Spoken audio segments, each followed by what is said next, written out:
যাত্রী নয়, হাজার হাজার গ্যালন পানি বহন করে এই বিমান। আশ্চর্য শোনালেও বিষয়টি সত্যি। ওয়াটার বোম্বার নামের এই প্লেনটি যাত্রীর বদলে পানি বহন করে থাকে, যে পানি জরুরিভাবে ব্যবহার করা হয় অগ্নি নির্বাপনের কাজে।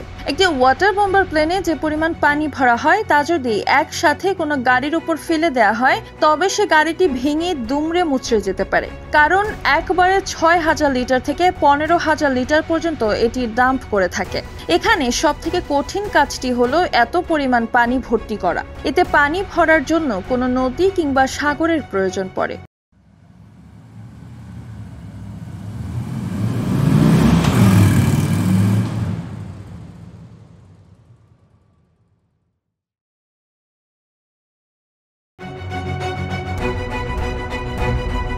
ওয়াটার বোম্বার প্লেনে পানি ভরার পদ্ধতি অন্যান্য যানের থেকে একেবারেই ভিন্ন।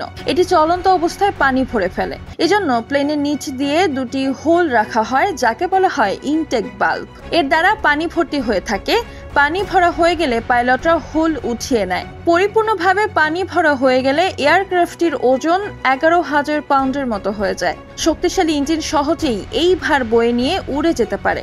অবাক করা বিষয় হলো, পানি ফেলে দিতে যতটা না সময় লাগে ঠিক ততটাই লাগে রিফিল করতে।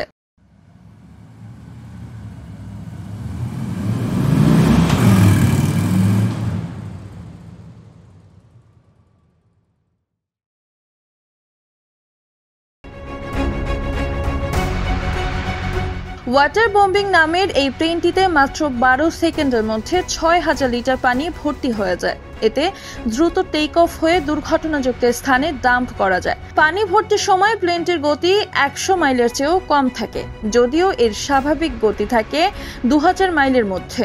ওয়াটার বোম্বার প্লেন সাধারণত দাবানলের অগ্নি নির্বাপনের কাজে ব্যবহার করা হয়, যেখানে সমুদ্র থেকে মুহূর্তের মধ্যেই পানি এনে ফেলা হয়। এছাড়াও উন্নত দেশগুলোতে গুরুত্বপূর্ণ শহরে কিংবা ভবনে এমন অগ্নিকাণ্ডের মতো দুর্ঘটনা ঘটলে আশেপাশে জলাধার থাকার সাপেক্ষে এটি ব্যবহার করে।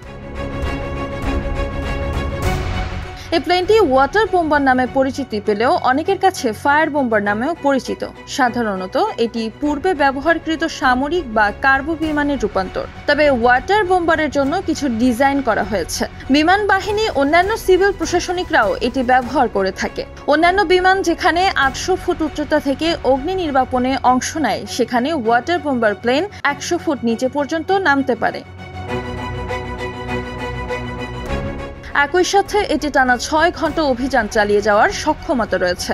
এখন পর্যন্ত তৈরি করা ব্যয়বহুল বিমানগুলোর মধ্যে একটি হলো CL-415। অগ্নি নির্বাপনের ক্ষেত্রে এটি ১৪০০ গ্যালন পানি ফেলতে পারে। যদিও এই বিমানটি অত্যন্ত ব্যয়বহুল, কিন্তু পাহাড়ি দুর্গম এলাকায় যেখানে অগ্নি নির্বাপনের সরঞ্জাম পাওয়া কিংবা পৌঁছাতে সক্ষম হয় না, সেখানে এটি দারুণ কার্যকর। উড়ন্ত অবস্থায় সমস্ত কাজ করে ফেলতে পারে সুপার স্কপার এই প্লেনটির ডানার স্পানের উচ্চতা ৯৩ ফুট, যা একটু বোয়িং 727 এর পর্যায়ের। যদিও CL-415 দৈর্ঘ্যে অনেক ছোট, কিন্তু শক্তি সামর্থ্যের দিক থেকে সামরিক C-1302 ট্রান্সপোর্ট প্লেনের কোনো অংশেই কম নয়।